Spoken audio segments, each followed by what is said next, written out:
ओम शांति। बेहद का वैरागी, त्यागी और सेवाधारी ही विश्व महाराजन। अव्यक्तवाणी 27/9/1975। मनुष्य आत्माओं को लाइट और माइट देने वाले विश्व महाराजन की श्रेष्ठ प्रारब्ध प्राप्त कराने वाले, नजर से निहाल करने वाले, धर्मराजपुरी की सजाओं से बचने का पुरुषार्थ कराने वाले विश्व कल्याणी परमात्मा शिव बोले। रूह का रूहानी मिलन वाणी द्वारा होता है या वाणी से परे रूहानी मिलन होता है? अंतिम स्टेज वाणी से परे 1 सेकंड में रूहानी नजर की झलक से होती है।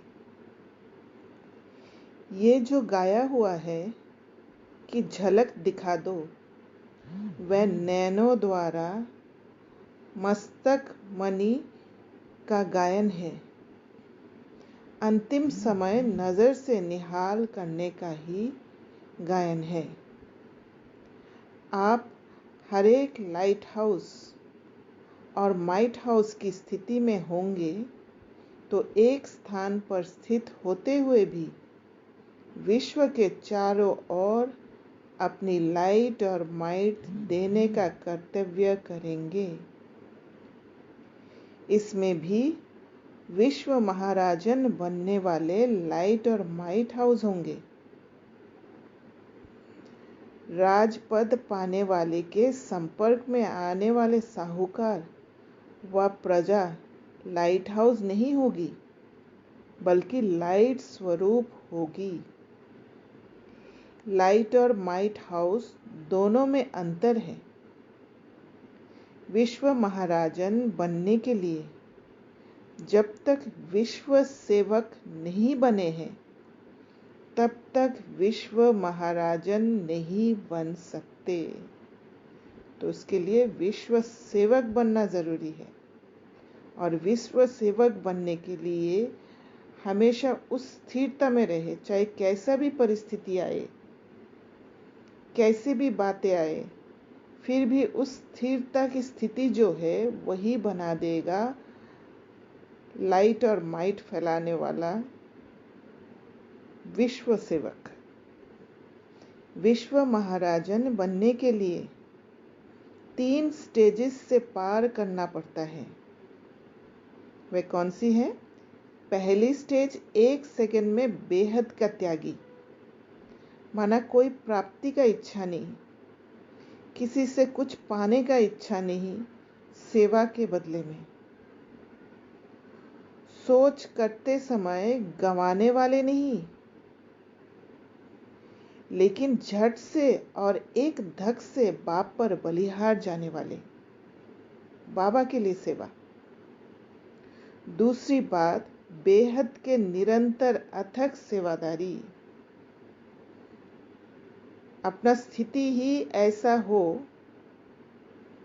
कि हर पल बाबा के सकाश सब तक पहुंचे। अगर स्थिति ऊपर नीचे होता है, कभी बहुत खुश, कभी बहुत दुखी, तो फिर वो स्थिति बाबा के सकाश फैलाने के लिए लायक नहीं हो सकते। और तीसरी बात, सदैव बेहद के वैराग्य वृत्ति वाले, माना अपने कमजोरियों से वैराग्य, अपने संस्कारों से वैराग्य, अपने सारे सूक्ष्म धागों से वैराग्य। वो सारे चेक करके एक एक से दूर होते जाना, एक एक को खत्म कर देना। बेहद के त्यागी, बेहद के सेवाधारी और बेहद के वैरागी, इन तीनों स्टेजेस से पार करने वाले ही विश्व महाराजन बन सकते हैं। साथ ही अंत में लाइट हाउस और माइट हाउस बन सकते हैं। अपने आप को चेक करो कि तीनों स्टेजेस में से कौन सी स्टेज तक पहुंचे हैं। स्वयं ही स्वयं का जज बनो। धर्मराजपुरी में जाने से पहले जो स्वयं स्वयं का जज बनता है वही धर्मराजपुरी की सजा से बच जाता है। बाप भी बच्चों को धर्मराजपुरी में नहीं देखना चाहते हैं। धर्मराजपुरी की सजा से बचने के लिए सहज उपाय जानते हो कौन सा है? अज्ञान काल में भी कहावत है कि सोच समझकर काम करो। पहले सोचो फिर कर्म करो व बोलो। अगर सोच समझकर कर्म करेंगे तो व्यर्थ कर्म के बजाय हर कर्म समर्थ होगा। कोई भी कर्म करने से पहले उसको चारों तरफ से एनालाइज करके तब कदम बढ़ाना है, क्योंकि अभी कलयुग का समय है और हर एक आत्मा में अच्छाई और बुराई दोनों होने का संभावना है। तो हर चीज को अच्छी तरह परख कर फिर निर्णय लेना है,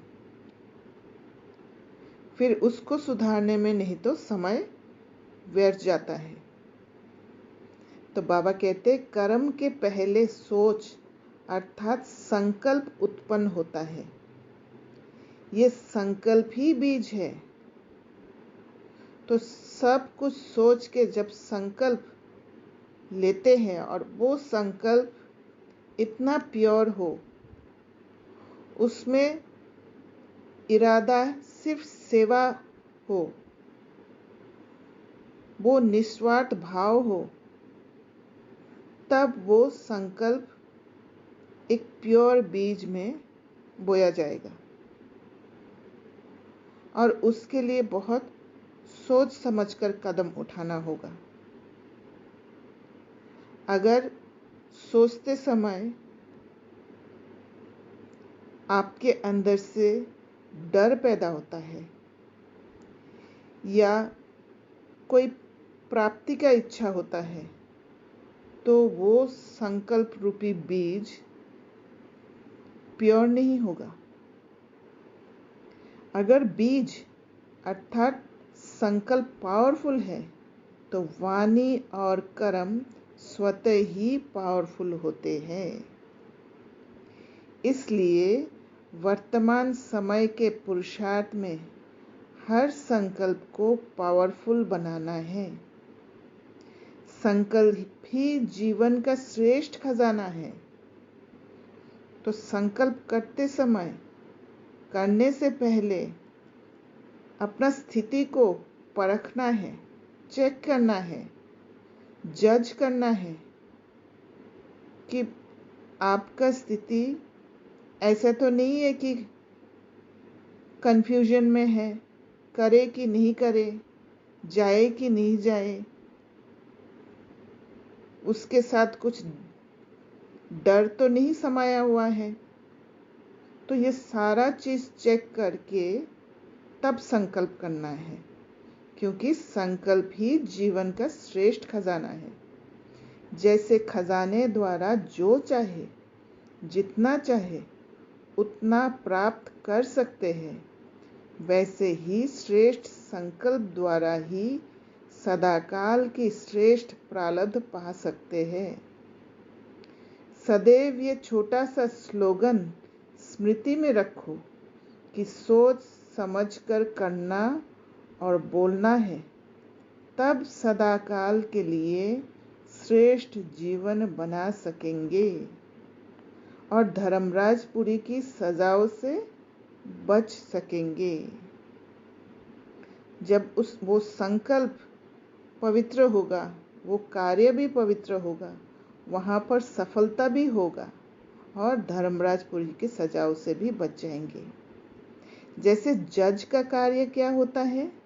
सोच समझकर जजमेंट, निर्णय देना। हर संकल्प में अपना जस्टिस बनो। इससे तो स्वर्ग में भी विश्व महाराजन का श्रेष्ठ पद प्राप्त कर सकेंगे।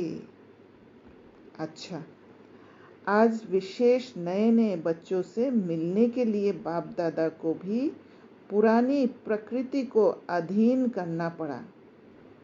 बलिहारी नए बच्चों की, जो बाप को भी आप समान बना देते हैं। बाप दादा भी ऐसे सिकिलदे बच्चों को देखकर हर्षित होते हैं। हरेक की लगन का, स्नेह का और मिलन मनाने का आवाज बाप दादा के पास सदैव पहुंच रहा है। इसलिए रिटर्न करने के लिए बाप दादा को भी आना पड़ा।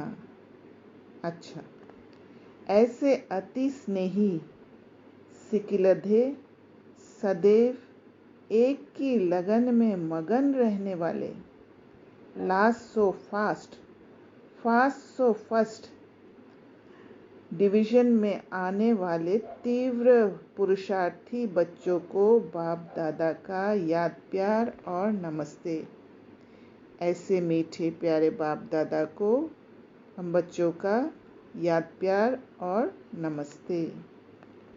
इस मुरली का सार, पहला पॉइंट, विश्व महाराजन बनने के लिए 3 स्टेजेस को पार करना पड़ता है।